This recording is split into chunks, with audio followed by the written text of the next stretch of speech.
नमस्कार श्रोते हो, साहित्य पंढरी या कथाकथन चॅनलवर तुम्हा सगळ्यांचं मनापासून स्वागत. ही वाट दूर जाते, लेखिका मोहना कारखानीस आणि आज भाग 16वा. त्या रात्री उशिरापर्यंत आम्ही आपापलं काम करत बसलो होतो. घरात सुरक्षित असलो तरी दिवसभराच्या टेन्शननं लवकर झोप येणं शक्यच नव्हतं. ऑफिसची पेंडिंग कामं करायला घेतली. विनयच्या कामात जशी मदत करता येईल तशी करत गेले. Show must go on. आपल्या सगळ्या सप्लायर्सना एकदा भेटायला पाहिजे. Not only in Bombay but outside also. मला सुचलेली कल्पना मी बोलून दाखवली. कल्पना चांगली आहे, पण व्यवस्थित प्लॅनिंग करून इम्प्लिमेंट केली पाहिजे. शिवाय सुरुवातीला सगळ्या सप्लायर्सचा डेटा फीड करून घेतला पाहिजे. त्याची जबाबदारी तू घेऊ शकतेस आदिती. आणि विनय पुढे काय बोलणार इतक्यात फोन खणखणला. इतक्या रात्री कोणाचा फोन असेल? विनयच्या मम्मीचा फोन संध्याकाळीच येऊन गेला होता. अशुभ विचारांची पाल मनात चुकली. विनयने फोन घेतला. हॅलो, नमस्ते. मैं विनय बोल रहा हूँ. आदिती आहे इथे, देतो तिला, असं म्हणत त्यांनी माझ्याकडे फोन दिला. फोनवर बाबा होते. बाबांचा आवाज खूप खोल आणि कापरा येत होता. माझे हार्टबीट वाढले. आदिती बेटा, बातमी वाईट आहे. आपल्या शकू आत्याचा मुलगा महेश बॉम्बस्फोटात गेला हे आत्ताच कळालं. त्याच्या खिशात त्याच्या कंपनीचा बिल्ला मिळाला, त्यावरून ओळख पटली. बाबांच्या आवाजात दुःख काठोकाठ भरलेलं होतं. ऐकून मला गुदमरल्यासारखं झालं. काही बोलवे ना. आत्याला कळवलं? माझ्या डोळ्यांसमोर शकू आत्याचं डोंगरा एवढं दुःख आलं. नाही गं, तिला कसं आणि कोण कळवणार ना. महेशच्या शेजाऱ्यांनी आपल्याला आधी कळवलं. महेश आपल्याकडे फारसा येत जात नसला तरी ताईमुळे ते मला ओळखत होते. तुझ्या आजी आजोबांना प्रचंड शॉक बसला आहे आदिती, पण तू तिथे ठीक आहेस ना? काळजी घे. आता पुढे कसं काय करायचं ते बघतो मी, असं म्हणून बाबांनी फोन ठेवून दिला. किती भयंकर अनपेक्षित घडलं होतं सगळं. आपल्या मुलाचं अंतिम दर्शनही न होता त्याला कायमचं अलविदा करताना आईला किती दुःख होत असेल याची कल्पना करवेना. मला रडूच आलं. मी मान खाली घातली, मूकपणे रडायला लागले. विनयनं जवळ येऊन माझ्या पाठीवर हात ठेवलेलं मला कळलं, पण मी बोलण्याच्या मनस्थितीत नव्हते. मला दुःख तर झालं होतं, पण कमालीचा धक्काही बसला होता. डोळ्यातले अश्रू आवरत नव्हते. लहानपणी माझ्याशी लहान सहान गोष्टींवरनं भांडणारा, चिडवणारा खोडकर महेश डोळ्यांसमोर येत राहिला. अलीकडे आमच्याकडे आत्या राहिली असताना एकदाही आईला भेटायला न येणारा महेश आता आईला न भेटताच कायमचा निघून गेला होता. किती विचित्र होतं हे सगळं. नियतीपुढे कोणाचंच काही चालत नाही हे खरं. थोड्या वेळानं मी सावरले. सतारीच्या मधुर झंकारानं माझं ध्यान वेधून घेतलं. विनय तन्मयतेनं सतारीवर सूर छेडत होता. तल्लीनतेनं वाजवलेल्या सतारीतून निघालेल्या त्या झंकारांनी माझ्या अंतःकरणाला स्पर्श केला. आतलं दुःख विरघळायला लावण्याची शक्ती त्या संगीतात होती. मी भान विसरून विनयला आणि सतारीच्या तारांना छेडणाऱ्या त्याच्या बोटांना एकटक पाहत राहिले. त्याच्या बोटात जादू होती. असा किती वेळ गेला कोणास ठाऊक. माझ्यासमोर बसलेला हा सतारीच्या तारा छेडून दुःख विसरायला लावणारा कलाकार माझा बॉस विनय आहे यावर विश्वास ठेवणं कठीण जात होतं. थोड्या वेळानं तोही भानावर आला. त्यांनी सतारीला नमस्कार केला. ती बाजूला ठेवली. नितांत सुंदर सुरांच्या वर्षावात ती खोली न्हावून निघाली होती. अप्रतिम सुंदर. मी टाळ्या वाजवत म्हणाले. आवडलं खूप. मी त्याच्याकडे एकटक बघत म्हणाले. माझं दुःख कमी झालं होतं. त्या संगीतात ती जादू होती. हे सगळं तुम्ही कधी शिकलात? कधी बोलला नाहीत? कधी सांगायची वेळच आली नाही ना. विनय, माझ्या प्रिय शकू आत्याचा मुलगा या बॉम्बस्फोटात गेला.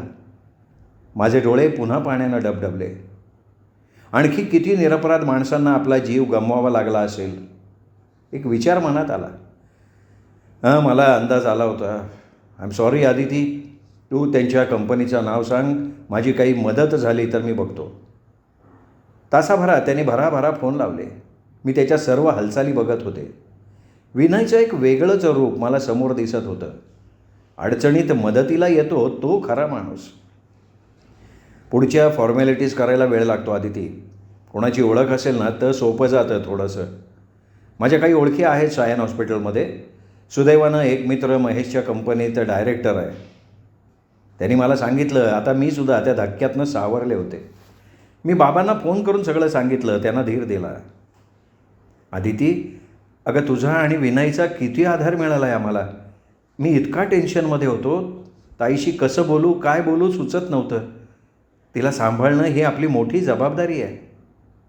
बाबा तुम्ही तिला लगेच फोन करून कळवा. सांभाळा तुम्ही तिला. बॉम्बस्फोटामुळे आमच्या कुटुंबाला बसलेला हा पहिला धक्का. यापूर्वी मृत्यूशी माझा सामना झालेला नव्हता.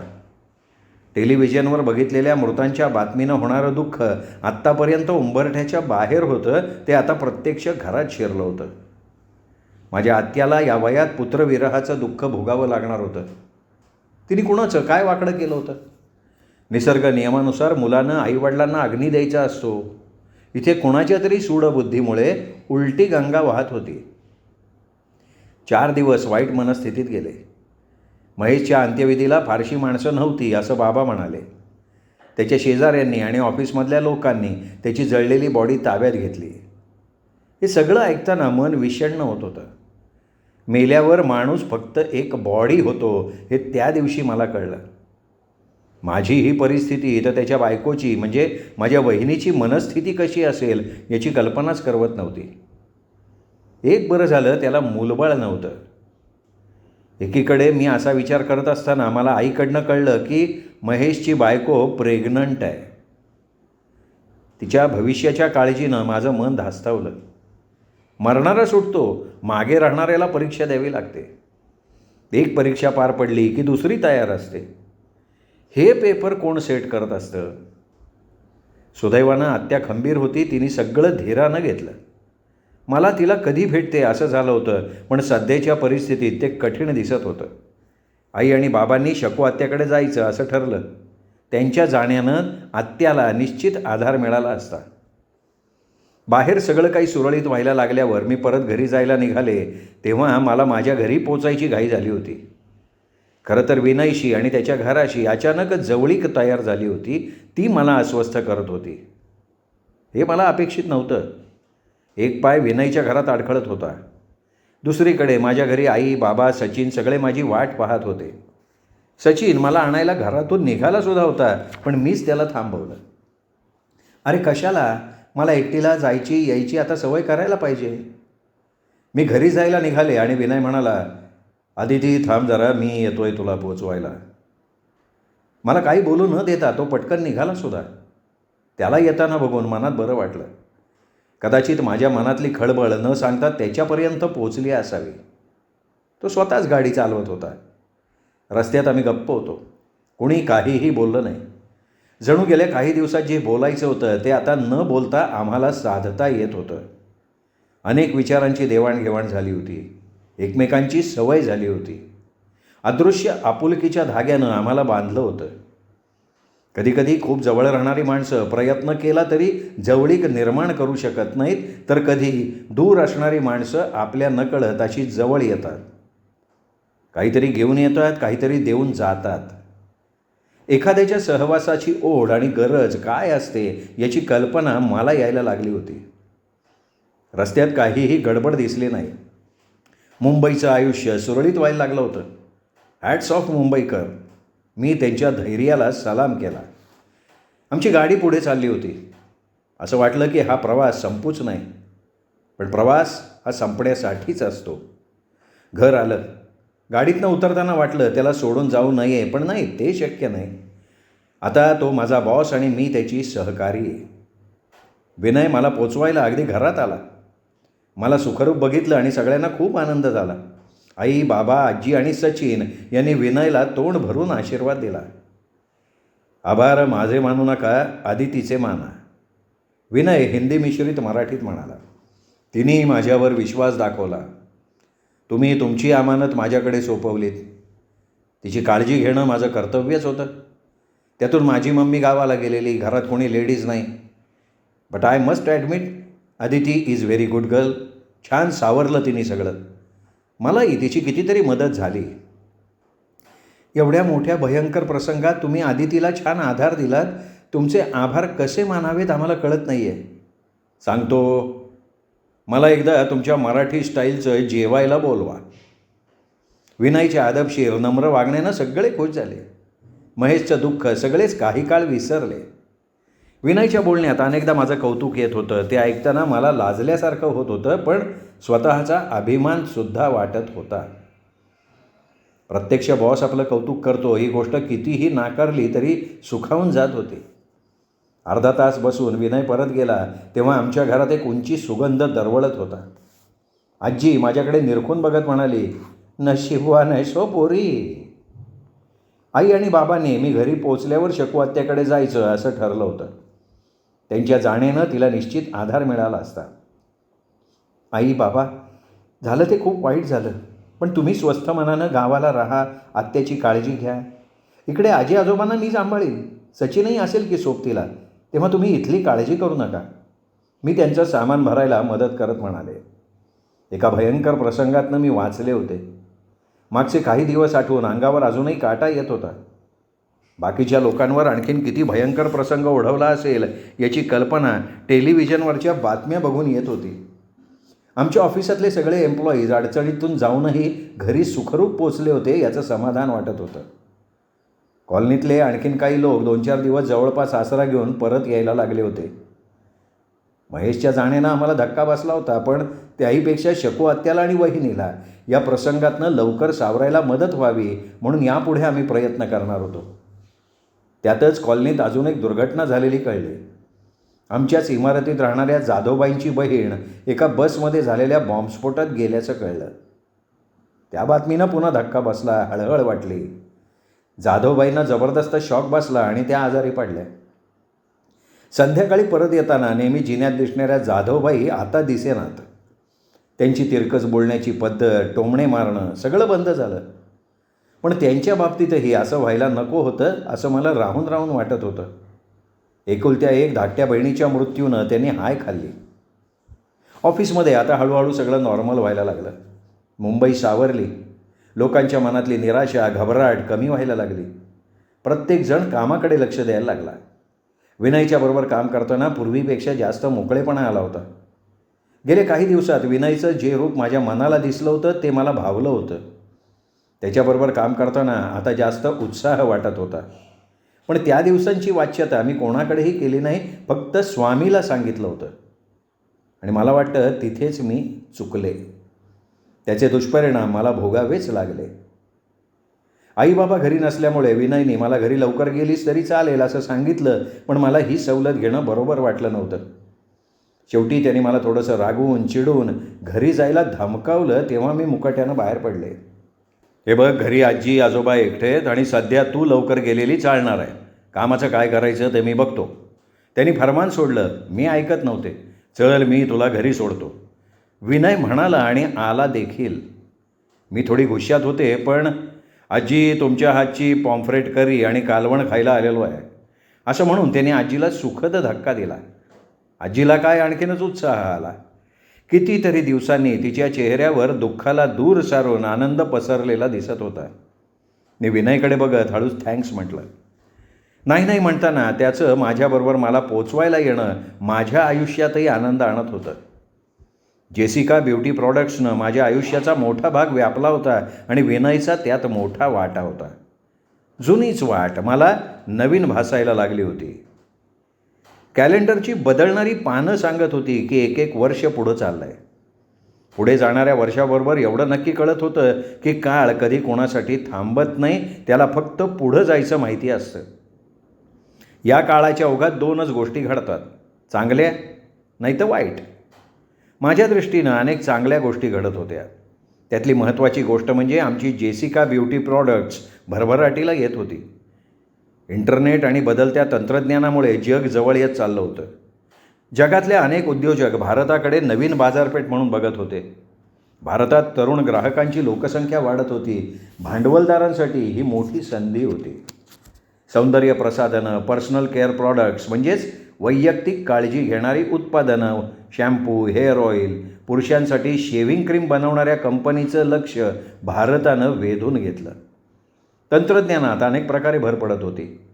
तरुणाईचा शिक्षणाकडे कल वाढत होता आणि आमच्या कंपनीकडे अनेक हुशार आणि तंत्रज्ञानात प्रगत असलेल्या तरुणींचा भरणा होत होता.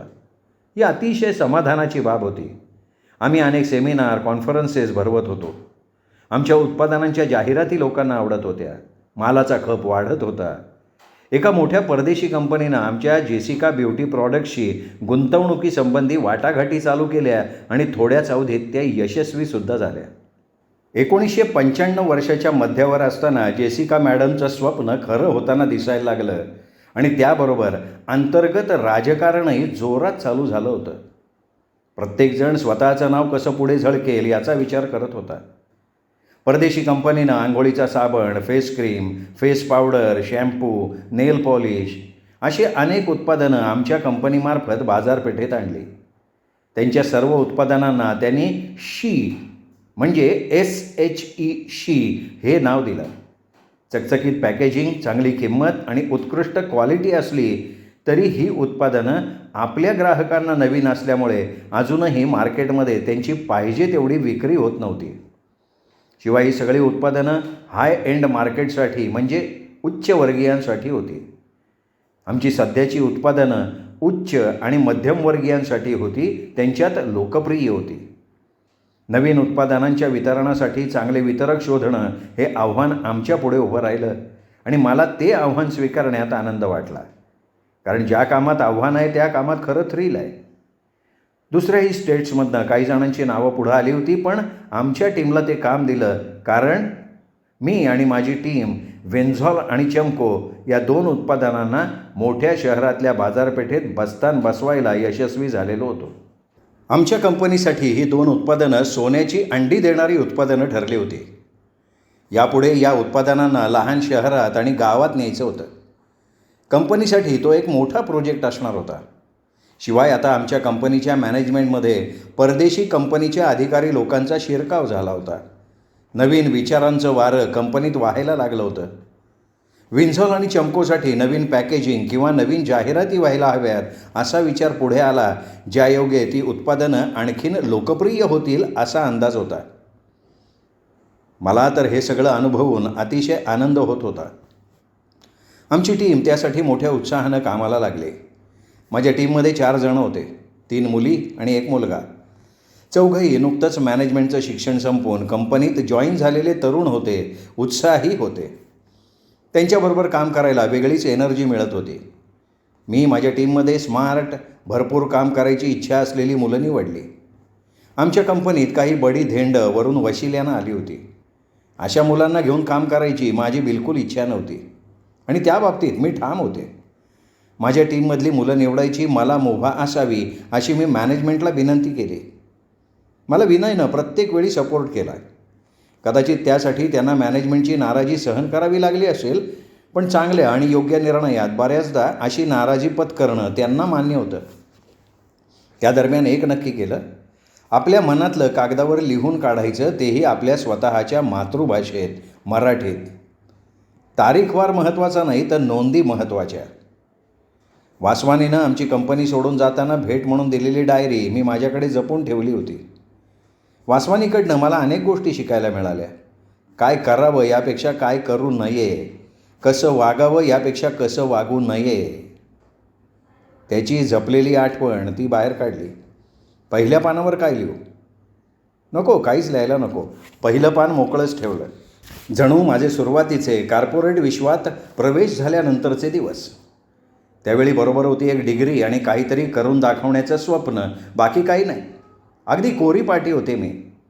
जशी आयुष्याची पानं उलटत गेले तशा अनुभवाच्या ओळी भरायला लागल्या. जे मनात आलं ते लिहायला सुरुवात केली.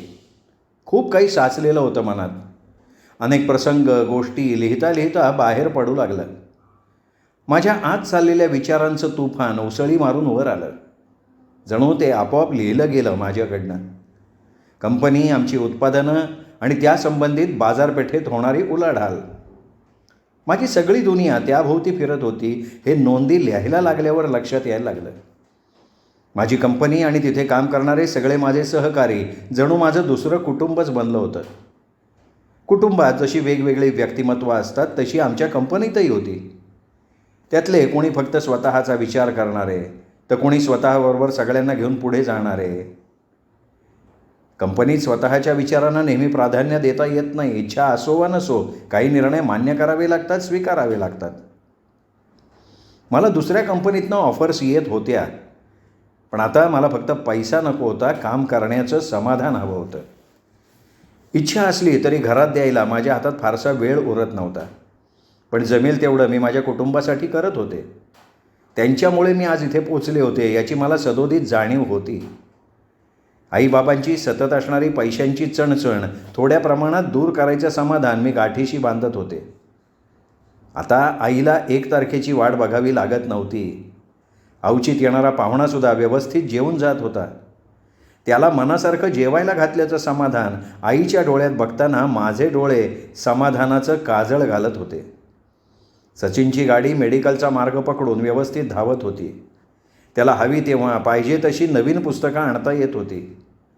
नव्या पुस्तकांचा वास त्याच्या नशिबी यावा म्हणून मी धडपडत होते.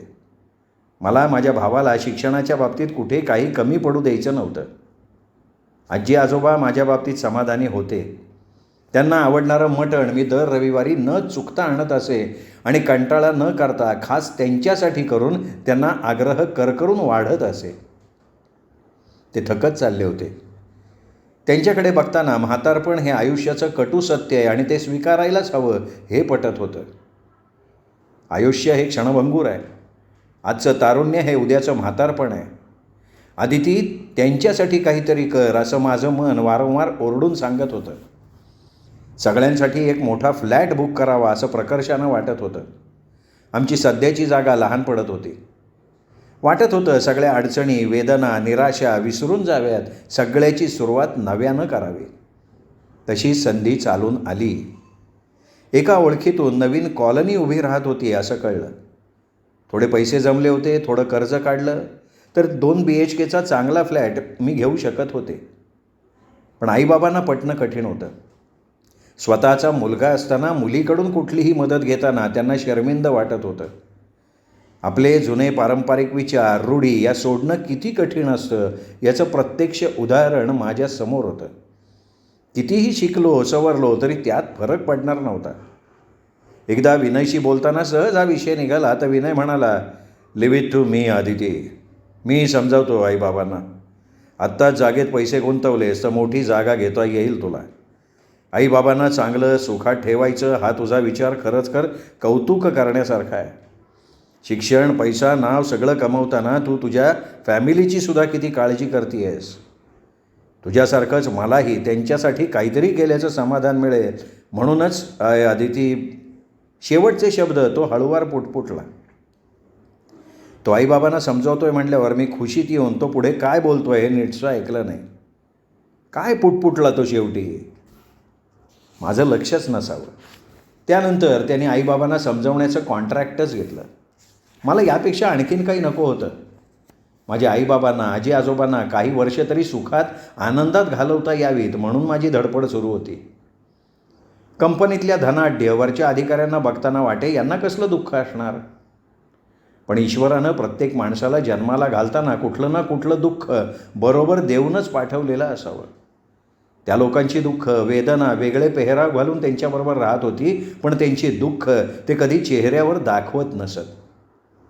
खरं तर कुठल्याही भावना चेहऱ्यावर येऊ न देणं ही एक कला या मंडळींना अवगत होती.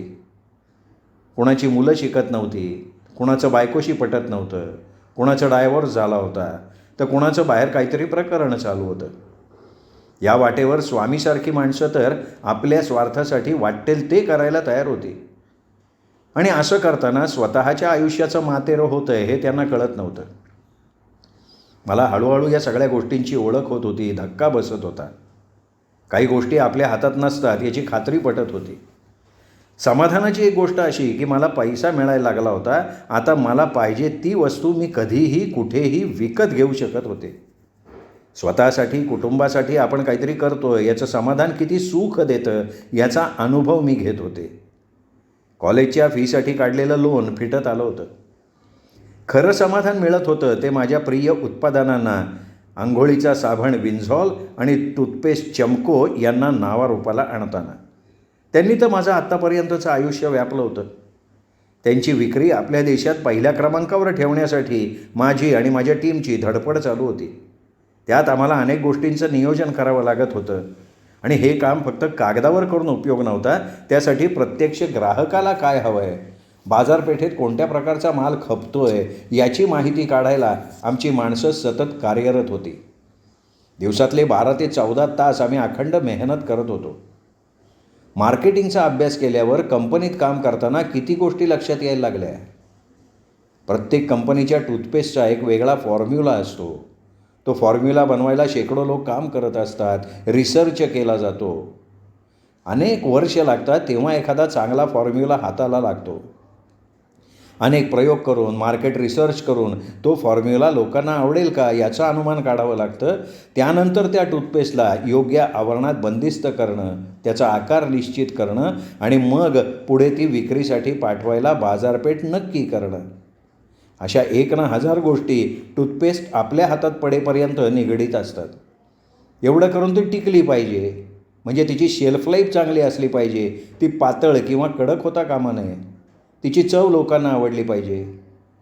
व्यक्ती तितक्या प्रकृती या नयानं जास्तीत जास्त लोकांना ती आवडणं म्हणजे कंपनीला सगळं कौशल्य पणाला लावायला लागतं. जाहिरातीचा खर्च, वितरणाचा खर्च, पॅकेजिंगचा खर्च, या सगळ्या प्रोसेसमध्ये टूथपेस्टची किंमत वाढून चालणार नसतं. महागडी टूथपेस्ट घेणारे आपल्या देशात किती जण असतील याचा विचार करायला लागतो. हा झाला एका टूथपेस्टचा ढोबळमानानं केलेला प्रवास, कंपनी टू कस्टमर. यात लोकांपर्यंत पोचवण्याचं काम मार्केटिंगची बाजू करते. किती गोष्टी लिहिण्यासारख्या आहेत, पण रंगवून लिहिण्यासाठी मी काही लेखिका नाही ना. हे काम वरवर दिसतं तेवढं साधं नाही.